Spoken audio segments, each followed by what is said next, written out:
ગંભીર રોગોની સારવાર હવે ક્રિશિવ હોસ્પિટલ એન્ડ આઈસીયુમાં doctor Pinank Mer, MD medicine, doctor Paritosh Parmar, MD anaesthesia, heart attack, heart failure, પક્ષઘાત, ડાયાબિટીસ, ડેન્ગ્યુ, મેલેરિયા તથા ઝેરી દવા, સર્પદંશ જેવા જીવલેણ રોગોની 24 કલાક સારવાર, 10 બેડનું અદ્યતન વેન્ટિલેટર મોનિટર સાથેનું લેવલ 3નું આઈસીયુ, સ્વાઇન ફ્લૂ તથા કોવિડ-19 જેવા ચેપી રોગો માટેનું આઇસોલેશન આઈસીયુ, 15 બેડની સ્પેશિયલ, સેમી સ્પેશિયલ તથા જનરલ બેડની હોસ્પિટલ, લેબોરેટરી, ફાર્મસી તથા એમ્બ્યુલન્સની સુવિધા, દર મહિનાના પહેલા રવિવારે રાહત દરે હેલ્થ ચેકઅપ કેમ્પ.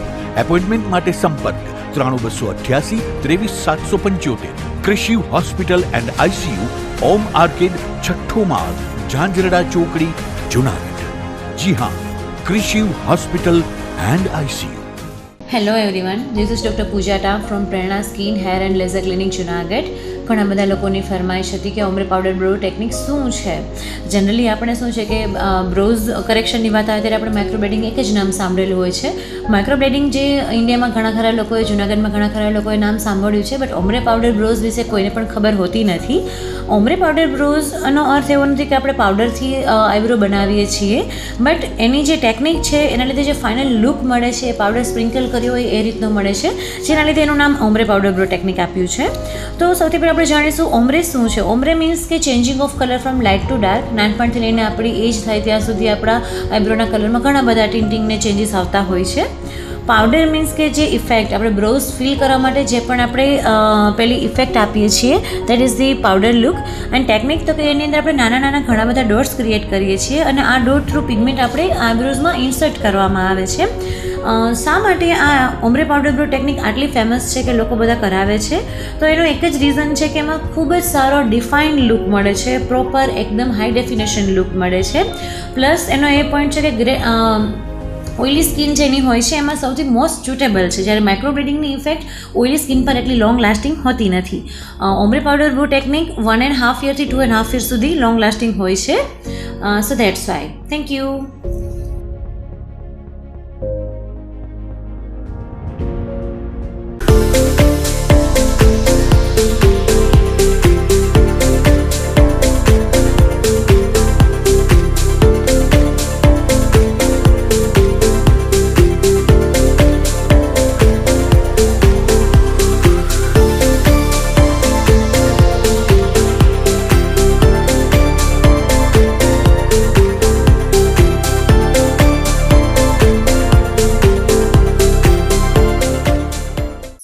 અભિનંદન વેવાઈ, એ આજનો દિવસ આપણા માટે ખૂબ શુભ છે, કેમ કે તમારી દીકરી નિશા અને મારા દીકરા સંજુના લગ્નની તારીખ નક્કી થઈ ગઈ ને.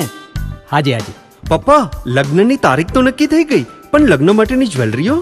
સંજુ બેટા, તારા દાદાજીના વખતથી ચોકસી હીરાલાલ મકનજીની જૂની પેઢી છે ને, એની સાથે આપણો વર્ષો જૂનો ઘરોબો છે, જે અત્યારે જય ભવાની જ્વેલર્સના નામે ફેમસ છે બેટા. જય ભવાની જ્વેલર્સ મતલબ ચોકસી બજાર, જુનાગઢ? તમે પણ જય ભવાની જ્વેલર્સ સાથે? અમે ભલે રાજકોટના હોઈએ, પરંતુ જય ભવાની જ્વેલર્સ સાથે અમારો પરિવાર પણ વર્ષોથી સંકળાયેલો છે, જ્યાં છેતરાવાની કોઈ શક્યતા જ નથી. આને કહેવાય સોનામાં સુગંધ ભળી. વાવ બેટા, ચાલો આપણે સૌ જઈએ જય ભવાની જ્વેલર્સના શોરૂમ પર. તમે લોકો જઈ આવો, હું રસોઈ બનાવી રાખું. લક્ષ્મી, આપણા દીકરાના લગ્નમાં થોડા દાગીના તારા માટે થઈ જાય. હે ચાલો મમ્મી. ચાલો ચાલ બેટા.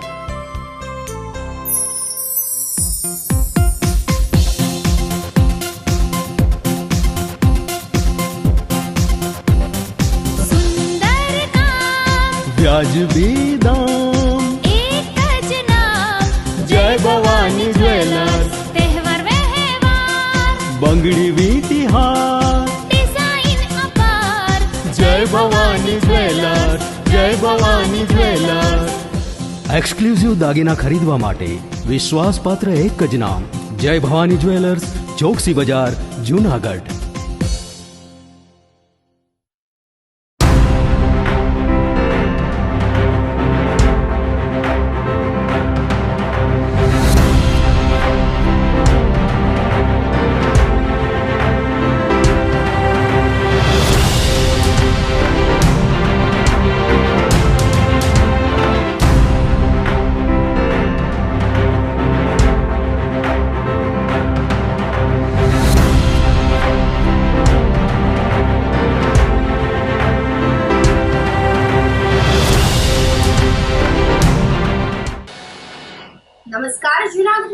ન્યૂઝમાં સ્વાગત છે આપનું. હું છું આપની સાથે વલ્લરી વ્યાસ અને શરૂઆત કરીએ આજના મુખ્ય સમાચારોથી.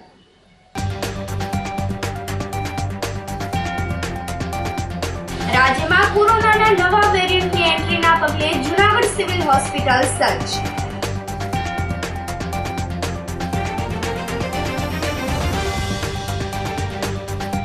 જૂનાગઢ બાર એસોસિએશનની ચૂંટણી માટે વકીલ મતદારોનું ઉત્સાહભેર મતદાન.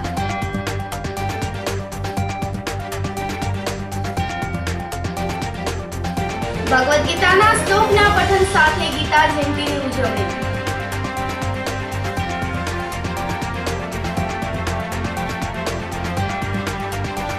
અને સોશિયલ મીડિયામાં હથિયાર સાથેના ફોટા પોસ્ટ કરી લોકોમાં ભય ફેલાવતા ઇસમો સામે કાર્યવાહી. આ સાથે જોઈએ સમાચારો વધુ વિગતવાર. રાજ્યમાં કોરોનાના નવા વેરિયન્ટની એન્ટ્રીના પગલે જૂનાગઢ સિવિલ હોસ્પિટલ સજ્જ થયેલ છે. લાંબા વિરામ બાદ કોરોનાએ ફરી ફૂફાડો માર્યો છે. કોરોનાનું નવું વેરિયન્ટ JN1 ના કેસ વધી રહ્યા છે. નવા વેરિયન્ટને લઈને સમગ્ર ગુજરાતમાં ચિંતાનું મોજું ફરી વળ્યું છે. જોકે તેની સામે સરકાર અને આરોગ્ય તંત્ર એલર્ટ પણ થઈ ગયા છે. જૂનાગઢ સિવિલ હોસ્પિટલ ખાતે નવા વેરિયન્ટ સામે બાથ ભીડી શકાય તે માટેની તૈયારીઓ કરી લેવામાં આવી છે. તબીબી અધિક્ષક કૃતાર્થ બ્રહ્મભટ્ટે હોસ્પિટલમાં મેડિકલ ઓફિસરોની બેઠક યોજી હતી અને કોરોનાના નવા વેરિયન્ટનો કેસ આવે તો સત્વરે જાણ કરવા તાકીદ કરી હતી. સિવિલ અધિક્ષકે હોસ્પિટલ ખાતે 1080 બેડની વ્યવસ્થા કરવામાં આવી હોવાનું પણ જણાવ્યું હતું અને તમામ બેડ પર ઓક્સિજનની પણ વ્યવસ્થા ગોઠવી દેવામાં આવી હોવાનું કહ્યું હતું. ઓક્સિજન માટે સિવિલ હોસ્પિટલમાં 3 પ્લાન્ટ કાર્યરત છે. કોરોના ટેસ્ટિંગની પ્રક્રિયા વધુ વેગવંતી કરવામાં આવી છે.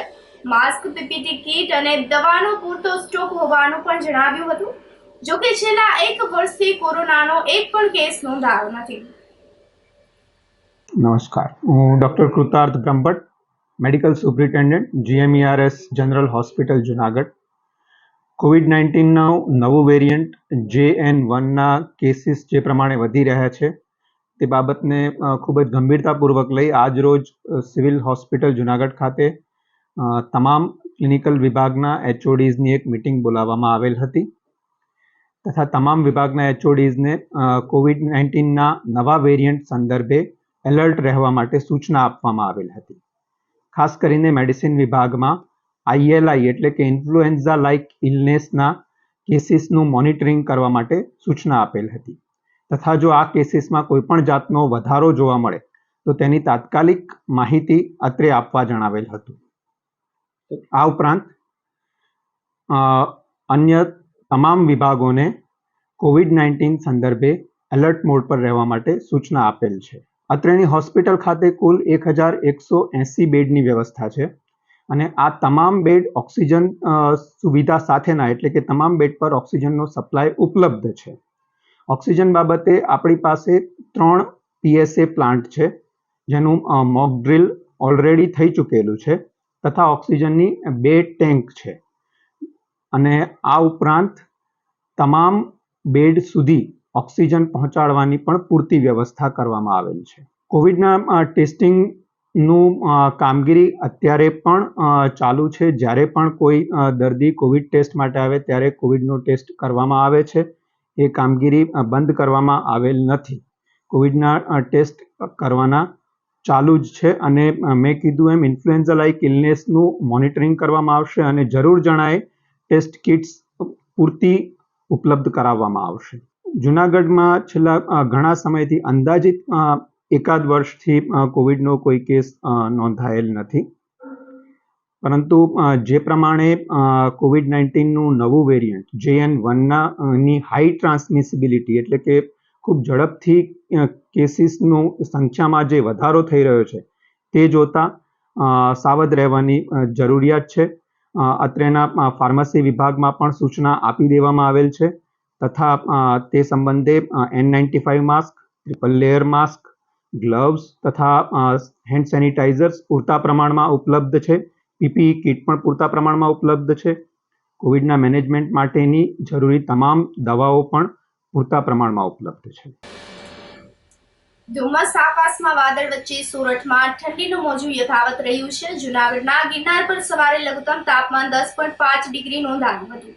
2 દિવસ સામાન્ય વાતાવરણ રહ્યા બાદ આજે સવારથી આકાશ ફરી વાદળોથી ઘેરાઈ ગયું હતું. સાથે સાથે વાતાવરણમાં ભેજનું પ્રમાણ 74% રહેતા સવારે ધુમ્મસ પણ છવાઈ ગયું હતું. સવારે જૂનાગઢનું લઘુત્તમ તાપમાન 15.5 ડિગ્રી અને ગિરનાર પર્વત ખાતે 10.5 ડિગ્રી તાપમાન રહ્યું હતું, જેના પરિણામે આજે પણ ગુલાબી ઠંડીનું મોજું ફરી વળ્યું હતું. સવારે પવનની પ્રતિ કલાકની ઝડપ 2.4 કિલોમીટરની નોંધાઈ હતી. ગિરનાર પર્વત પર સફાઈને લઈને ગુજરાત હાઈકોર્ટે જૂનાગઢ કલેક્ટર તંત્રને ફરી ફટકાર લગાવી છે, જેના પગલે તંત્ર સફાળું જાગૃત થયું છે. આ દરમિયાન પ્રાંત અધિકારી ભૂમિબેન કેશવાલાએ સ્ટાફ સાથે ભવનાથ ખાતે ગિરનાર પર્વતની મુલાકાત કરી હતી અને સ્થળનું જાત નિરીક્ષણ કર્યું હતું. પાણીની વ્યવસ્થા ઊભી કરી શકાય તે માટે શું કરવું જોઈએ તે અંગે મંથન કર્યું હતું. એસડીએમ ભૂમિબેન કેશવાલા દ્વારા સ્થળ નિરીક્ષણ અંગેનો રિપોર્ટ ટૂંક સમયમાં કલેક્ટરને કરવામાં આવશે. કોન્ટ્રાક્ટ સફાઈ કર્મચારીઓ હડતાલ પર ઉતર્યા છે. ડીજી નાકરાણી કંપનીના સફાઈ કામદારોને સમયસર પગાર કરવામાં આવ્યો ન હોવાનું સામે આવ્યું છે, જેના પગલે ભવનાથ ખાતે આ સફાઈ કર્મીઓએ કામગીરી બંધ કરી હડતાલ શરૂ કરી છે. સફાઈ કામદારોએ જણાવ્યું હતું કે લઘુત્તમ વેતન મુજબ પણ પગાર આપવામાં આવતો નથી. એટલું જ નહીં, પગાર સ્લીપ તેમજ સલામતી માટેના પૂરતા સાધનો પણ આપવામાં આવતા ન હોવાનું જણાવ્યું હતું. સવારે 8 થી 12 અને બપોરે 2 થી 6 સુધી ફરજ બજાવવા છતાં શોષણ કરવામાં આવી રહ્યું છે. દરમિયાનમાં પવિત્ર યાત્રાધામ વિકાસ બોર્ડના ડાયરેક્ટર શૈલેષ દવેએ જણાવ્યું હતું કે સફાઈ કર્મીઓના પ્રશ્નોને લઈને ડીજી નાકરાણી કંપની સાથે વાતચીત કરી માંગણી યોગ્ય રીતે સ્વીકારાય તે માટે ઘટતું કરવામાં આવશે. અમારા કોઈને પગાર પૂરા આવતા નથી, સમજી ગયા. અમારા 7,000 માં પૂરા પડતા નથી. પૂરા 7,000 અમે ગણ્યો નથી. આ કેટલા વર્ષથી અમે કામ કરીએ છીએ. સાહેબ નો કોન્ટ્રાક્ટ ચાલુ હતો ત્યારથી ચાલુ થઈ. અમે હજી લગન પગાર આવ્યો નથી અમારો. હવે તમે વિનંતી કરું છું સાહેબ, બીજું કાંઈ નથી કહેતી કે પગાર વધારી ગયો. અમારે બીજું કાંઈ જોતું નથી. કામ જ નથી કર્યું. અમે કોઈ કામ કર્યું નથી. અમને 12,000 પગાર કરી દે સાહેબ. તમારી અમે વિનંતી જ કરી છે કે પગાર અમારો વધી જાય, બસ બીજું કાંઈ નથી જોતું અમારે. 7 વર્ષથી ડીજે નાકરાણીમાં સૌ બધા નોકરી કરીએ. 7,700 પગાર છે. લઘુત્તમ વેતન જે બહાર પડ્યું છે સરકાર મુજબ નિયમ કોઈને આપેલ નથી અને કાયદેસરનું શોષણ થાય છે. 1 મહિનો ને 20 દિવસ થાય ત્યારે 20 તારીખે પગાર આપે આ લોકોને. 31 તારીખની હાજરી આપે છે, એમાં 1 દિવસ કાપી નાખે. 28 દિવસ ભરાણા હોય તો 3 દિવસ કાપે. એવી રીતે 1 દિવસ ઉપર કપાઈ જાય છે. અને સવારે 8 થી 12, 2 થી 6 નોકરી કરીએ છીએ. કોઈ જાતનું વળતર છે નહીં આમાં. જોકે પગાર સ્લીપ આપતા નથી, પીએફ કપાતા નથી કોઈને. હાથની કામ કરવા માટે જે કોઈ ગ્લવ્સ, હાથ મોજા, પગ મોજા જે આપવાના હોય કોઈ વસ્તુ આપતા નથી અને કાયદેસરનું શોષણ છે. અત્યારે અમે હડતાલ ઉપર ઉતર્યા છીએ. અમને સરકાર મુજબ જે લઘુત્તમ વેતન મળવા પાત્ર છે એ અમને આપવા વિનંતી. ને અમને લઘુત્તમ વેતન કાયદેસર આપશે તો અમે નોકરી કરવા મંજૂર છે અમને, બાકી કાયદેસરની હડતાલ કરશું. શેરનાથ બાપુનો ફોન આવતા મેં વિગતની તપાસ કરી. એજન્સી જે ચાલે છે, કામ કરે છે, એમને મેં ફોન કર્યો હતો. તો કર્મચારીઓના નાના મોટા પ્રશ્નો હતા કંઈ, અને એના કારણે એ લોકોની માંગણીના સંદર્ભે કંપની સાથે આંદોલનમાં કંઈક હતા. તો નાકરાણી સાથે ખુદ વાત કરી, એણે એમને પ્રોમિસ પણ આપ્યું છે કે 3 વાગ્યા સુધીમાં એમની સાથે અમારા અધિકારીઓ બેસી એમના જે કંઈ પ્રશ્નો છે એનો નિકાલ કરી અને આજે 3 વાગ્યા સુધીમાં એ લોકો કામે ચડી જશે એવું મને સંપૂર્ણ નાકરાણી તરફથી ખાતરી મળી છે. મને આ બાબતની ખ્યાલ નથી. અમારા તરફથી મને આ માહિતી મળે છે. હું એમને પર્સનલી એ કર્મચારીઓને મળીશ અને ખરેખર જો એના વાતમાં વજૂદ હશે તો અમે અધિકારી લેવલે ત્યાં એમડી રાવલ સાહેબને કહી, એજન્સીને સાથે બેસી અને કર્મચારીને બેસાડીએ. એમને જો અન્યાય થતો હશે તો નિવારવા 100% હું તમને કહું છું. અઠવાડિયા 10 દિવસમાં આ વિષયમાં કર્મચારીઓને ક્યાંય, જે ખરેખર નાના વર્ગના કર્મચારીઓ છે, સાફ સફાઈ કરી આપણા ગિરનારને સ્વચ્છ રાખે છે, એના માટેના પ્રયત્નો કરતા હોય છે, તો એમને ક્યાંય પણ નાના માણસોને અન્યાય નહીં થવા દે એમને હું આપને ખાતરી આપું છું. હું આજે જ રાવલ સાહેબ સાથે વાત કરવાનો છું અને કર્મચારીઓ સાથે પણ હું બેસવાનો છું. એમને જે કામ કરે છે એ લોકો સાથે સાંજે જે એમની સાથે વાત પણ કરી છે. મને ક્યારેય ફરિયાદ પણ મળી નથી. મને હોય કે અમારા શેરનાથ બાપુ હોય, પ્રદીપભાઈ હોય, મસુભાઈ, કોઈને અમને ગિરનાર ડેવલપમેન્ટના કોઈ પણ સભ્યોને આવી ફરિયાદ મળી નથી. પણ આજે જ્યારે આ વાત આંદોલનની આવી છે તો કંઈક ને કંઈક એમના પ્રશ્નો હશે એ સમજી શકાય. તો એમને રૂબરૂ અમે સામેથી મળવા જે એમના જે પ્રશ્નો હશે એ પ્રશ્નો સાંભળી અને યોગ્ય રીતે ખરેખર એના અન્યાય થતો હશે તો એને પૂર્ણ કરશો. 100% એજન્સીને પણ કહેશું કે આવો અન્યાય શા માટે. જુનાગઢ બાર એસોસિએશનની ચૂંટણી માટે સવારથી મતદાન યોજાયું હતું. આ ચૂંટણીને લઈને એડવોકેટ મતદારોમાં ભારે ઉત્સાહ જોવા મળ્યો હતો. આ ચૂંટણીમાં કુલ 53 ઉમેદવારોએ ઝંપલાવ્યું છે. 766 વકીલ મતદારો નોંધાયા છે. એડવોકેટ મતદાતાઓએ 53 ઉમેદવારોનું ભાવિ મતપેટીમાં કેદ કર્યું હતું. સાથે મતદાન પૂર્ણ થતા શનિવારે મતગણતરી થશે. બાર એસોસિએશનની ચૂંટણીના મુખ્ય ચૂંટણી અધિકારી આર.ડી. ઠાકરે જણાવ્યું હતું કે બાર એસોસિએશનની ચૂંટણીમાં વિવિધ હોદ્દા માટે 53 ઉમેદવારોએ ચૂંટણીમાં ઝંપલાવ્યું હતું. ખાસ કરીને પ્રમુખ પદ માટે 3, ઉપપ્રમુખ પદ માટે 5, સેક્રેટરી પદ માટે 3, જોઈન્ટ સેક્રેટરી પદ માટે 4, ટ્રેઝરર પદ માટે 3, સિનિયર કારોબારી માટે 7, મહિલા અનામત કારોબારી માટે 4 અને કારોબારી સભ્ય માટે 24 ફોર્મ મંજૂર થયા હોવાનું આમ કુલ 53 ઉમેદવારો ચૂંટણીના મેદાનમાં ઉતર્યા છે. આ ચૂંટણી જંગમાં પ્રમુખ પદ માટે જયદેવભાઈ જોશી, દીપેન્દ્ર યાદવ વચ્ચે ખાસ ટક્કર જોવા મળી હતી. જ્યારે સેક્રેટરી પદ માટે મનોજ દવે અને ભાવેશ જીંજુવાડિયા વચ્ચે ખેલ ખેલાયો હતો. સવારે 10 વાગ્યાથી શરૂ થયેલ મતદાન સાંજ 5 વાગ્યા સુધી પૂર્ણ થયું હતું. જ્યારે મતગણતરી 23 ડિસેમ્બર શનિવારના સવારના 10:30 વાગ્યાથી શરૂ થશે અને આખરી પરિણામ આવે ત્યાં સુધી ગણતરી ચાલુ રહેશે. રાજેશજી ઠાકર, સિનિયર એડવોકેટ અને એક્સ પાસ જજ. હું અત્યારે મુખ્ય ચૂંટણી અધિકારીની ભૂમિકામાં છું. મારી સાથે બીજા 10 લોકો કામ કરે છે. બાર કાઉન્સિલ ઓફ ગુજરાત દ્વારા સમગ્ર ગુજરાતમાં વકીલ મંડળની એક સાથે 1 બાર 1 વોટ એવા સિદ્ધાંત સાથે ચૂંટણીની પ્રક્રિયા સમગ્ર ગુજરાતમાં ચાલી રહી છે અને ભાગરૂપે જુનાગઢ બાર એસોસિએશનની ચૂંટણી પણ અત્યારે ગતિમાં છે. સવારે 10 વાગ્યાથી મતદાન થયેલું છે. લગભગ 110 વકીલ મિત્રોએ મતદાન કરી લીધું છે. 5 વાગ્યા સુધી આ પ્રક્રિયા ચાલુ રહેશે. આવતીકાલે આ પ્રક્રિયાના મતગણતરી સવારે 10 વાગે શરૂ થશે અને સાંજ સુધીમાં તેનું બધું પરિણામ બહાર આવી જાય. 53 ઉમેદવારો છે. મતદારો 766 છે. ચૂંટણી પ્રક્રિયામાં બે બેલેટ પેપર હોય છે. બેલેટ પેપરથી જ મતદાન થાય છે.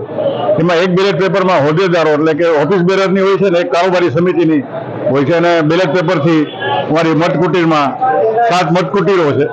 એમાં વકીલો એક પછી એક મતદાન કરે છે. બાર એસોસિએશન ચૂંટણી વર્ષ 2024 ને 25 માટે આજે જુનાગઢ બાર એસોસિએશન દ્વારા એક સુંદર મજાનું મતદાનનું આયોજન કરવામાં આવ્યું છે અને અમારા ચૂંટણી કમિશનર શ્રી રાજુભાઈ ઠાકર દ્વારા જે આ ચૂંટણી કઈ રીતે કરવી, મતદાન કઈ રીતે કરવી એના માટે ખૂબ સુંદર આયોજન કરવામાં આવ્યું છે. લગભગ 752 મતદારો આની અંદર છે અને 752 મતદારો આજે પ્રમુખ, સેક્રેટરી, ઉપપ્રમુખ અને જોઈન્ટ સેક્રેટરી અને કારોબારી અને ખજાનચી આટલી ચૂંટણીના ઉમેદવારોને જીતાડશે અને આ 2024 અને 25ની જે કામગીરી છે તેના માટે હોદ્દેદારોને ચૂંટશે. જનસંઘના અગ્રણી સ્વર્ગસ્થ સૂર્યકાંતભાઈ આચાર્યને શ્રદ્ધાંજલિ આપવાનો કાર્યક્રમ યોજાયો હતો. સૂર્યકાંતભાઈ આચાર્યના સ્મૃતિ પર્વ નિમિત્તે આયોજિત કાર્યક્રમમાં અગ્નિ અખાડાના સભાપતિ મુક્તાનંદ બાપુ, ભૂતનાથ મંદિરના મહંત મહેશગીરી બાપુ, પૂર્વ શિક્ષણ મંત્રી ભૂપેન્દ્રસિંહ ચુડાસમા, પૂર્વ આરોગ્ય મંત્રી હેમાબેન આચાર્ય, પદ્મશ્રી વિષ્ણુભાઈ પંડ્યા, નરસિંહ મહેતા યુનિવર્સિટીના કુલપતિ ડોક્ટર ચેતન ત્રિવેદી સહિતના મહાનુભાવો ઉપસ્થિત રહ્યા હતા. આગેવાનોએ જણાવ્યું હતું કે જનસંઘની સ્થાપના બાદ તેને ખેડી આજે ભારતીય જનતા પાર્ટી કાર્ય કરી રહી છે. અધર્ય કાર્યક્રમમાં ધારાસભ્ય સંજયભાઈ કોરડિયા, મેયર ગીતાબેન પરમાર અને બ્રહ્મ સમાજના આગેવાનો પણ ઉપસ્થિત રહ્યા હતા. ભૂતનાથ હોલની અંદર સૂર્યકાંતભાઈ આચાર્યને અર્ઘ્ય આપવા માટે એકત્ર થયેલા આ પ્રસંગે મહેશગીરજી મહારાજ તેમજ પૂર્વ શિક્ષણ મંત્રી શ્રી ભૂપેન્દ્રસિંહ બાપુ ચુડાસમા, અન્ય નગરના આગેવાનો બધા ઉપસ્થિત હતા. આ વખતે સૂર્યકાંતભાઈ આચાર્યે સંઘમાંથી લઈને રાજકીય ક્ષેત્રમાં જે નેતૃત્વ કર્યું અને આઝાદી કાળ થી જે કામ પદ્ધતિ નરસિંહભાઈ પઢિયારને એમને જે કામગીરી કરી એમાં પછી યુનિવર્સિટી હોય, કૃષિ યુનિવર્સિટી કે પછી ગુંડાગીરી નાબૂદ માટે સૌરાષ્ટ્રમાં જે સમિતિ રચના કરી હતી, આદિવાસી વિસ્તાર માટે જે કામ કર્યું અને જે વિચારધારાથી એ લોકોએ જુનાગઢને ગૌરવ અપાયું, એની બધી ચર્ચાઓ થઈ. આની પાછળનો ઉદ્દેશ તો એ છે કે નવી પેઢીને ખબર પડે કે કઈ રીતે આ સિંચન કરવામાં આવ્યું હતું. જૂની પેઢી ખરેખર તો 5757 થી લઈને આજ દિવસ સુધીમાં જે નિષ્ઠાથી લોકોએ કામ કર્યું છે, રાષ્ટ્રીય વિચારધારાને વરીને, અને એ વ્યક્તિઓના ગુણગાન થાય તો આ પેઢીને આખો ખ્યાલ આવે અને વર્તમાન સમયની જે જવાબદારી છે એ નિષ્ઠા સાથે નવી પેઢી એ સ્વીકારે. સાચી શ્રદ્ધાંજલિ તો એને કહેવાય કે આપણી જે વિરાસતો છે, ગિરનાર છે, અગર તો આપણી પાસે દામોદર કુંડ છે, શિક્ષણ સંસ્થાઓ છે, હેલ્થ સેન્ટરો છે, સામાજિક પ્રશ્ન છે, એ યુવા પેઢી સાથે મળી અને આપણી સનાતન વિચારધારાને વરીને આ કામ કરે અને સમગ્ર રાજ્ય અને રાષ્ટ્રના સીમાડા સુધી પોતાનું વ્યક્તિત્વ ખીલવે, એના માટેના એક આ નમ્ર પ્રયાસ સાથે મળીને કર્યા છે. અને આ બધાને યાદ કર્યા અને આ શ્રદ્ધાંજલિ આપી. અને હેમાબેન આચાર્ય જે છે એમણે અણિશુદ્ધ જીવન જે જીવા છે એની વાત, કારણ કે આવી રીતે જે લોકો જીવન જીવા છે એ પ્રશંસનીય છે, પ્રશંસાને પાત્ર છે, પ્રેરક છે. અને જે લોકોએ કામ કર્યું હોય એની પીઠ હંમેશાને માટે થાબડવી જોઈએ. એને નેતૃત્વ જે કર્યું છે એની પ્રશંસા થવી જોઈએ. આ વિશે અહીંયા શ્રદ્ધાંજલિ આપવામાં સાથે મળીને આવે. જ્યારે દેશ લેવલે જનસંઘની સ્થાપના થયા પછી દરેક રાજ્યોમાં જનસંઘની સ્થાપના કરવામાં આવી. એના ભાગરૂપે ગુજરાતમાં પણ જનસંઘની સ્થાપના થઈ. તે વખતે જે 5-7 વડીલો હતા એમાંના એક સૂર્યકાંત આચાર્ય હતા. સ્વર્ગસ્થ માનનીય કેશુભાઈ પટેલ, સ્વર્ગસ્થ માનનીય ચિમનભાઈ શુક્લ, નરસિંહભાઈ પઢિયાર, આ બધા જ લોકોએ ગુજરાતમાં જનસંઘની સ્થાપના કરી. એક ઉજ્જડ જમીનને ખેડીને, પાણીનું સિંચન કરીને એ ઉજ્જડ જમીનને આજે જે વાડી દેખાય છે અમારી ભારતીય જનતા પાર્ટીની, એ વાડી પેલા ઉજ્જડ ખેતર હતું. એ ખેડવાનું જેને પરિશ્રમ કર્યો, કંઈ મળવાનું નથી, આપવાનું જ છે, ગુમાવવાનું જ છે, એવા ધ્યેય સાથે જેમણે કામ કર્યું. પૂર્ણ સમયના કાર્યકર્તા તરીકે વકીલાત છોડી અને જુનાગઢથી રાજ્ય લેવલે જેમણે કામ કર્યું, એમની સ્મૃતિમાં આજે સ્મૃતિ પર્વ અર્ધ્ય એ કાર્યક્રમનું આયોજન જુનાગઢમાં બધા શ્રેષ્ઠીજનોએ કર્યું છે.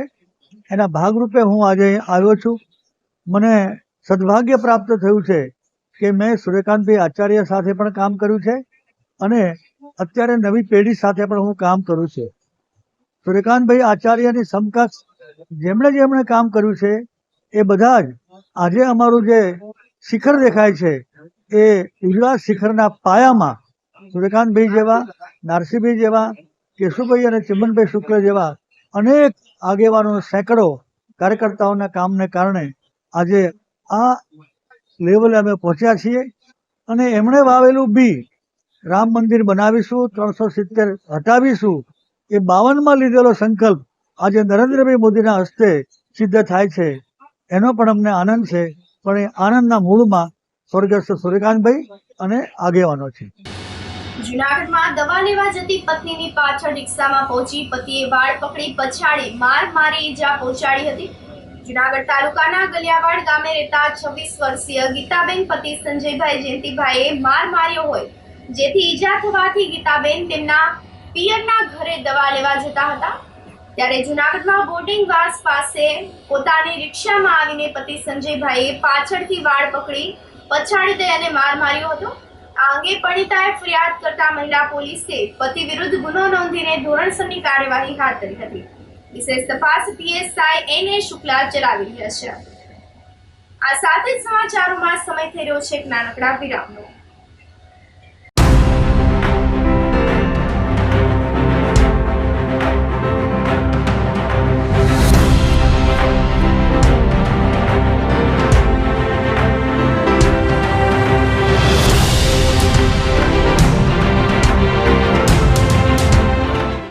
ગંભીર રોગોની સારવાર હવે કૃષિ હોસ્પિટલ એન્ડ આઈસીયુમાં doctor Pinank Mer MD medicine, doctor Paritosh Parmar MD anaesthesia, heart attack, heart failure, પક્ષઘાત, ડાયાબિટીસ, ડેન્ગ્યુ, મેલેરિયા તથા ઝેરી દવા, સર્પદંશ જેવા જીવલેણ રોગોની 24 કલાક સારવાર, 10 બેડનું અદ્યતન વેન્ટિલેટર મોનિટર સાથેનું લેવલ 3નું આઈસીયુ, સ્વાઇન ફ્લૂ તથા કોવિડ-19 જેવા ચેપી રોગો માટેનું આઇસોલેશન આઈસીયુ, 15 બેડની સ્પેશિયલ, સેમી સ્પેશિયલ તથા જનરલ બેડની હોસ્પિટલ, લેબોરેટરી, ફાર્મસી તથા એમ્બ્યુલન્સની સુવિધા, દર મહિનાના પહેલા રવિવારે રાહત દરે હેલ્થ ચેકઅપ કેમ્પ. એપોઇન્ટમેન્ટ માટે સંપર્ક 9288 23775. કૃષિ hospital and ICU, Om arcade, છઠ્ઠો માળ, ઝાંઝરડા ચોકડી, જુનાગઢ. જી હા, કૃષિ હોસ્પિટલ એન્ડ આઈસીયુ. અભિનંદન વેવાય, એ આજનો દિવસ આપણા માટે ખૂબ શુભ છે, કેમ કે તમારી દીકરી નિશા અને મારા દીકરા સંજુના લગ્નની તારીખ નક્કી થઈ ગઈ ને. હાજી હાજી પપ્પા, લગ્નની તારીખ તો નક્કી થઈ ગઈ, પણ લગ્ન માટેની જ્વેલરીઓ? સંજુ બેટા, તારા દાદાજીના વખતથી ચોકસી હીરાલાલ મકનજીની જૂની પેઢી છે ને, એની સાથે આપણો વર્ષો જૂનો ઘરોબો છે, જે અત્યારે જય ભવાની જ્વેલર્સના નામે ફેમસ છે બેટા. જય ભવાની જ્વેલર્સ મતલબ ચોકસી બજાર, જુનાગઢ? તમે પણ જય ભવાની જ્વેલર્સ સાથે? અમે ભલે રાજકોટના હોઈએ, પરંતુ જય ભવાની જ્વેલર્સ સાથે અમારો પરિવાર પણ વર્ષોથી સંકળાયેલો છે, જ્યાં છેતરાવાની કોઈ શક્યતા જ નથી. આને કહેવાય સોનામાં સુગંધ ભળી. વાવ બેટા, ચાલો આપણે સૌ જઈએ જય ભવાની જ્વેલર્સના શોરૂમ પર. તમે લોકો જઈ આવો, હું રસોઈ બનાવી રાખું. લક્ષ્મી, આપણા દીકરાના લગ્નમાં થોડા દાગીના તારા માટે થઈ જાય હે? ચાલો મમ્મી. ચાલો ચાલ બેટા.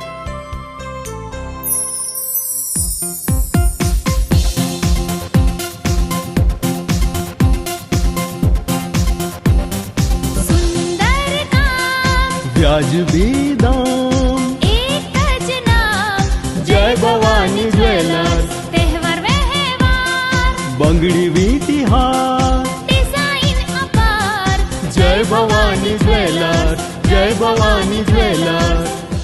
એક્સક્લુઝિવ દાગીના ખરીદવા માટે વિશ્વાસપાત્ર એક જ નામ, જય ભવાની જ્વેલર્સ, ચોકસી બજાર, જુનાગઢ.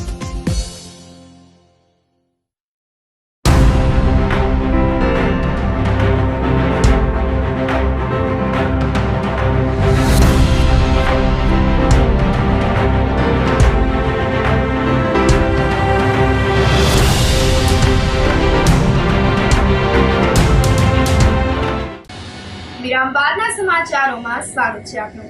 ગીતા જયંતિ નિમિત્તે પ્રેમાનંદ સ્કૂલ ખાતે ગીતા ગુંજન કાર્યક્રમ આયોજિત કરવામાં આવ્યો હતો. આ અવસરે સ્કૂલના ગુજરાતી અને અંગ્રેજી માધ્યમના વિદ્યાર્થીઓ દ્વારા શ્રીમદ ભાગવત સપ્તાહના શ્લોકનું પઠન કરવામાં આવ્યું હતું. આ પ્રસંગે ડોક્ટર વિરેન્દ્ર ભટ્ટે વક્તવ્ય આપ્યું હતું. વિદ્યાર્થીઓને સમજાય એવી સરળ ભાષામાં ગીતાજીનું મહત્વ સમજાવ્યું હતું.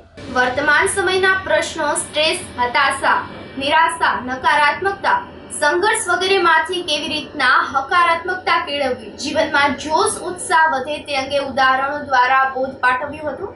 વિદ્યાર્થીઓ માટે ખૂબ જ અસરકારક અને જીવન શિક્ષણ લક્ષી કાર્યક્રમ રહ્યો હતો.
યુદ્ધના મેદાન ઉપર ક્યાંય થાય ત્યાં તો મારો કાપવો જ હોય, પણ આ ગ્રંથ એવો મૂલ્યવાન છે, એવી વાત કરે છે કે યુદ્ધાય નિશ્ચય, તમે પહેલો જ શ્લોક બોલ્યા, અતોવા પ્રાપ્સ્યસી સ્વર્ગમ, જિંદગીમાં જે કામ કરવાનું છે ને એ કરવાનું જ છે, એ કર્મ છોડવાનું નથી.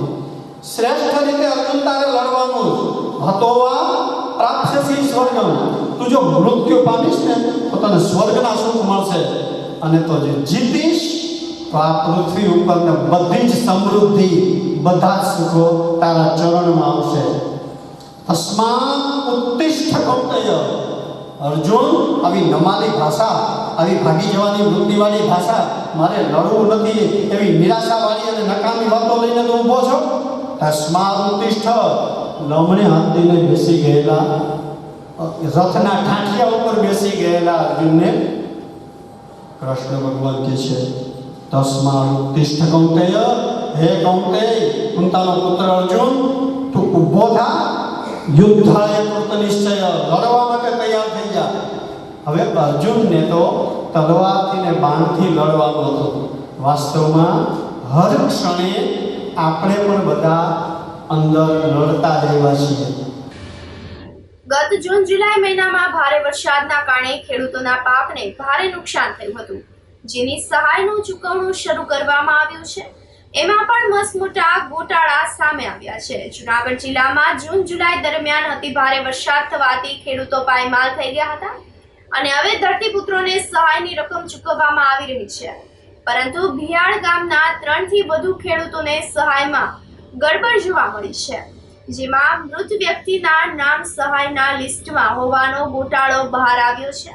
બિહારના ખેડૂત વલ્લભભાઈ દેસાઈનું 5 વર્ષ અગાઉ અવસાન થયું હતું, અને તેમનું બેંક ખાતું ઉપરાંત આધાર કાર્ડ પણ બંધ કરી દેવામાં આવ્યું છે. છતાં તેમનું નામ સહાયની યાદીમાં આવતા ખાતેદારો મુશ્કેલીમાં મુકાઈ ગયા છે. કિસાન ક્રાંતિ ટ્રસ્ટના કિશોરભાઈ પાટડિયાએ જણાવ્યું હતું કે મોડે સહાય ચૂકવવાનું શરૂ કરાયું છે, અને તેમાં પણ ગોટાળા સામે આવતા સરકારી કામગીરી સામે સવાલ ઉપસ્થિત થઈ રહ્યા છે. અતિવૃષ્ટિની સહાયની યાદી જાહેર થઈ, તેમાં મસમોટા કૌભાંડો સામે આવ્યા છે. વ્યાડ ગામની અંદર 2017 ખેડૂતનું મરણ થયું છે, એમનું નામ સહાયમાં આવ્યું છે, એની સીધી લીટીના વારસદારના નામ આવી ગયા, તો તંત્ર પાસે આ નામ ક્યાંથી આવ્યું એ પણ વિચારવાનો પ્રશ્ન છે. એટલે મારે મીડિયાના માધ્યમથી એવું કહેવું છે કે આ જે ફોર્મ ભરાય છે અને નુકસાનીનું જે સર્વે થાય છે એ ક્યાંક ને ક્યાંક અંશે ભંભા મેળ તરીકે થાય છે, અને એને લીધે જે લાભાર્થી ખેડૂત રહી જાય છે, આ ખેડૂતના હકીકત લાભાર્થી જ છે, પણ હવે એના વારસાઈના નામ આવી ગયા છે, અને મરણ જનારનું નામ આવ્યું તો આ ખેડૂતને સહાય કઈ રીતે મળશે? સરકાર આને વ્યવસ્થિત યોગ્ય તપાસ કરાવી અને આવા હકદાર ખેડૂતને ન્યાય અપાવે એવી મારી માગણી છે. મારી જમીન બિહારની અંદર આવેલ છે. 2023માં ભારે વરસાદથી કપાસ અને મારી જમીન ધોવાણ થયેલ છે. તે બાદ મારા નાના બાપાનું એક્સપાયર થતા 2/9/2017માં એક્સપાયર થયેલ. તે બાદ 2023માં આનું નામ સહાયના પત્તામાં આવેલ છે, વલ્લભભાઈ નાનજીભાઈ દેસાઈ. તેના વારસદારોને તંત્ર એવું કહે છે કે એના વારસદારને આ સહાય માલવા પાત્ર નથી. આવા ભ્યાડની અંદર 5 થી 6 વ્યક્તિઓ છે. જૂનાગઢમાં વાણંદ સોસાયટી ખાતે અક્ષત કળશની પધરામણી થઈ હતી. સોસાયટીના અમરનાથ મંદિર અયોધ્યાથી આવેલ કળશનું આગમન થયું હતું, જેનું ભવ્ય સ્વાગત કરવામાં આવ્યું હતું. મહિલાઓએ પ્રાચીન ગીતો અને કંકુ ચોખાથી અક્ષત કળશને વધાવ્યું હતું. ત્યારબાદ સ્થાપના કરીને કળશની પૂજા વિધિ કરવામાં આવી હતી. મહાઆરતી સાથે હનુમાન ચાલીસાના પાઠ કરવામાં આવ્યા હતા. કળશના દર્શન કરીને વડીલોએ અયોધ્યાની અનુભૂતિ કરી હતી. આ કળશની સોસાયટીમાં ઘરે ઘરે પધરામણી કરીને તેની પૂજા વિધિ કરવામાં આવી હતી.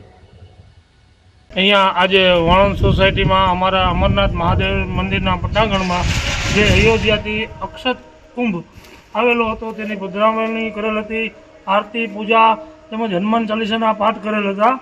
તે અમારી વાણંદ સોસાયટીની તેમજ આજુબાજુના વિસ્તારની ધર્મપ્રેમી જનતાએ લાવો લીધો હતો, અને તે બદલ અમે અહીંયા આજની રાતનો રાતવાસો કુંભ અહીંયા અમારા અમરનાથ મહાદેવ મંદિરે કરશે અને કાલે અમારી સોસાયટીમાં બધા લોકોને ઘરે ઘરે પધરામણી કરશે. સોશિયલ મીડિયામાં હથિયાર સાથેના ફોટા પોસ્ટ કરીને લોકોમાં ભય ફેલાવતા ઇસમો સામે કાર્યવાહી કરવા એસઓજી દ્વારા સ્પેશિયલ ડ્રાઈવ ગોઠવીને 4 શખ્સો વિરુદ્ધ ગુનો દાખલ કરવામાં આવ્યો હતો.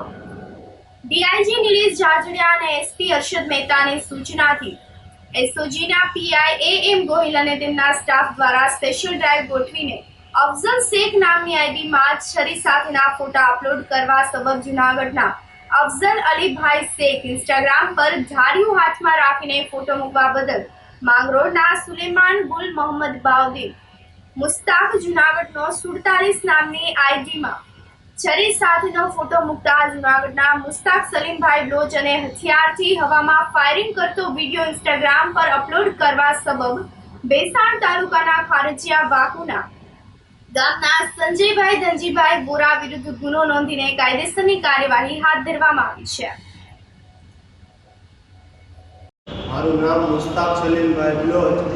મેં સોશિયલ મીડિયામાં છરી સાથેનો ફોટો વાયરલ કરેલ હતો, જેના લીધે લોકોમાં ભયનો માહોલ ફેલાયેલ હતો, જે બદલ એસઓજી પોલીસે મને પકડેલ છે.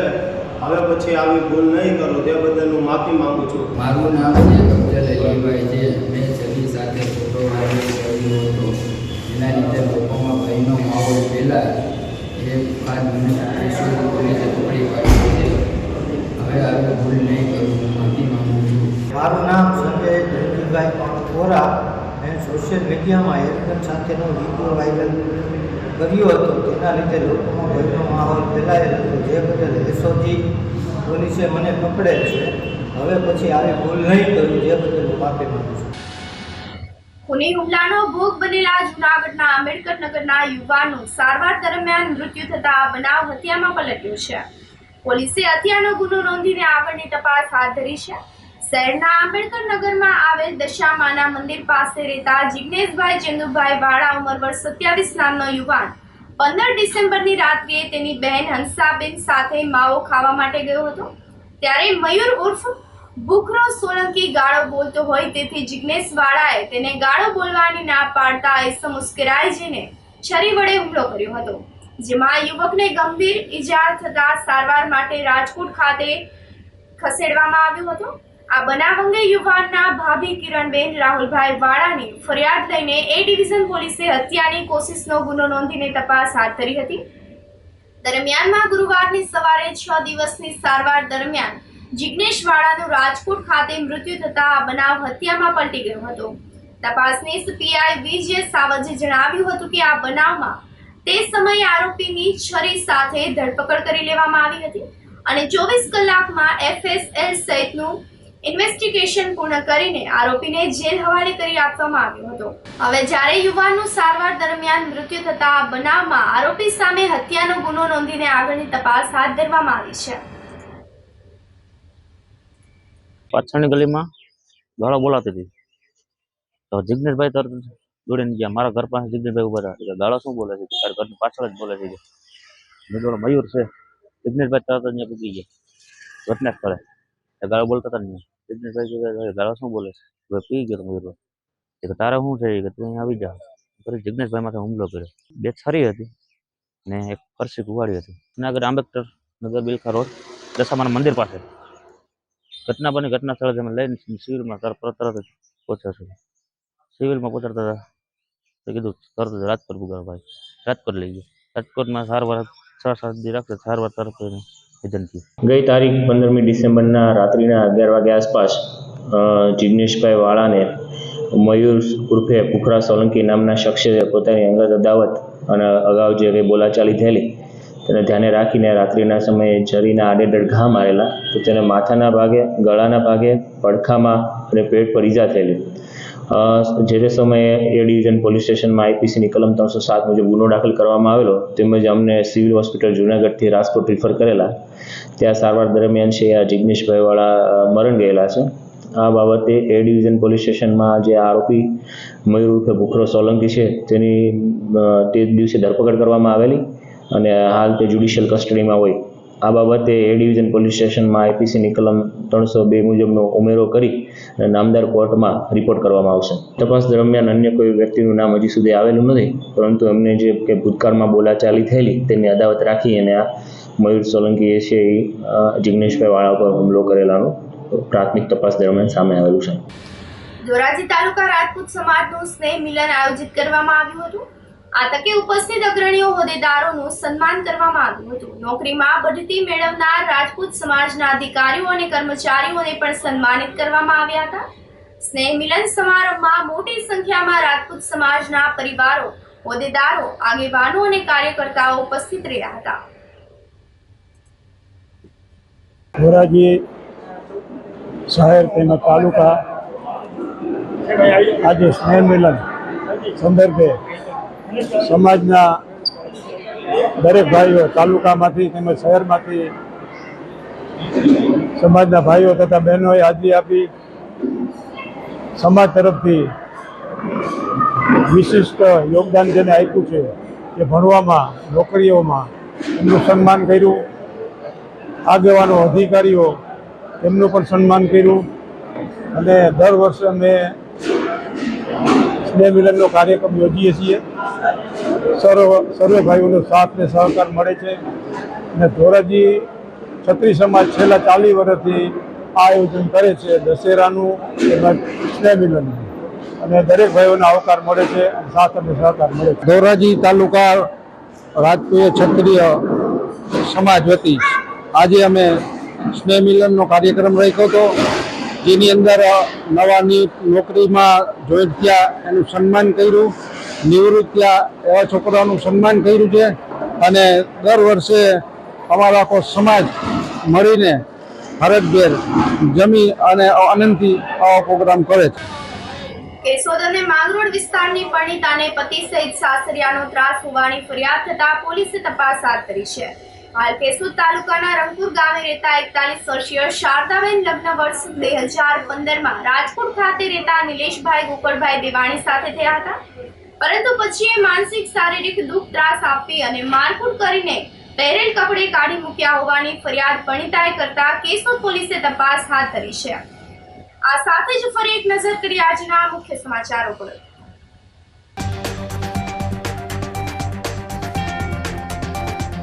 રાજ્યમાં કોરોનાના નવા વેરિયન્ટની એન્ટ્રીના પગલે જૂનાગઢ સિવિલ હોસ્પિટલ સજ્જ.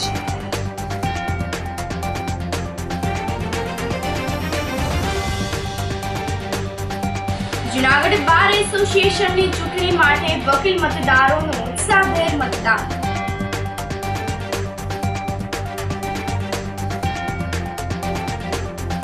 ભગવદ ગીતાના શ્લોકના પઠન સાથે ગીતા જયંતિની ઉજવણી.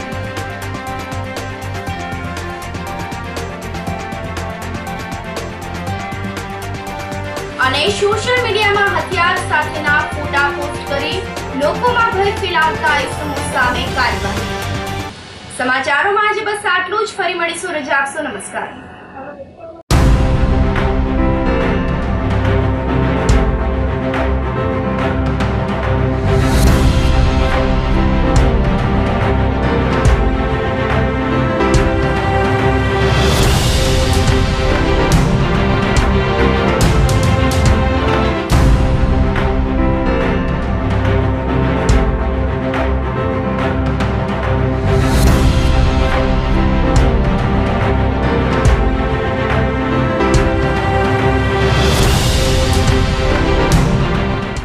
ગંભીર રોગોની સારવાર હવે ક્રિશિવ હોસ્પિટલ એન્ડ આઈસીયુમાં doctor Pinank Mer, MD medicine, doctor Paritosh Parmar, MD anaesthesia.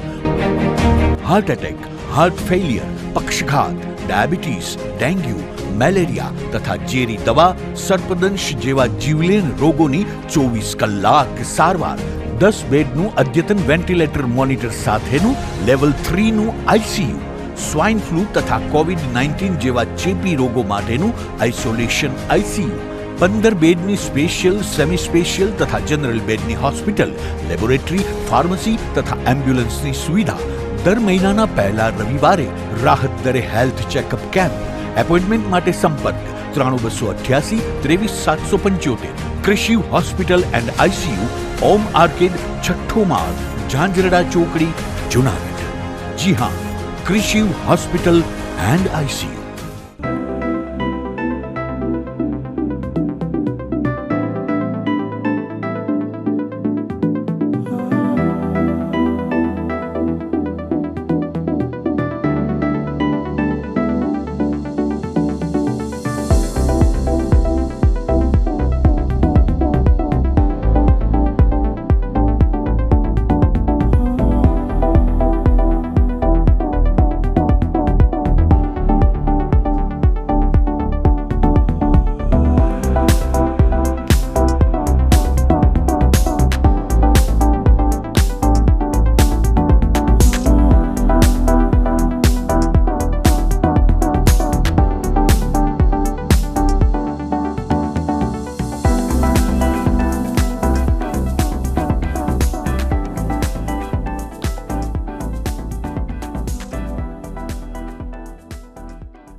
અભિનંદન વેવાઈ. એ આજનો દિવસ આપણા માટે ખૂબ શુભ છે, કેમ કે તમારી દીકરી નિશા અને મારા દીકરા સંજુના લગ્નની તારીખ નક્કી થઈ ગઈ ને. હાજી હાજી. પપ્પા, લગ્નની તારીખ તો નક્કી થઈ ગઈ, પણ લગ્ન માટેની જ્વેલરીઓ? સંજુ બેટા, તારા દાદાજીના વખતથી ચોકસી હીરાલાલ મકનજીની જૂની પેઢી છે ને, એની સાથે આપણો વર્ષો જૂનો ઘરોબો છે, જે અત્યારે જય ભવાની જ્વેલર્સના નામે ફેમસ છે બેટા. જય ભવાની જ્વેલર્સ મતલબ ચોકસી બજાર, જુનાગઢ? તમે પણ જય ભવાની જ્વેલર્સ સાથે? અમે ભલે રાજકોટના હોઈએ, પરંતુ જય ભવાની જ્વેલર્સ સાથે અમારો પરિવાર પણ વર્ષોથી સંકળાયેલો છે, જ્યાં છેતરાવાની કોઈ શક્યતા જ નથી. આને કહેવાય સોનામાં સુગંધ ભળી. વહુ બેટા, ચાલો આપણે સૌ જઈએ જય ભવાની જ્વેલર્સના શોરૂમ પર. તમે લોકો જઈ આવો, હું રસોઈ બનાવી રાખું. લક્ષ્મી, આપણા દીકરાના લગ્નમાં થોડા દાગીના તારા માટે થઈ જાય. હે ચાલો મમ્મી. ચાલો ચાલ બેટા.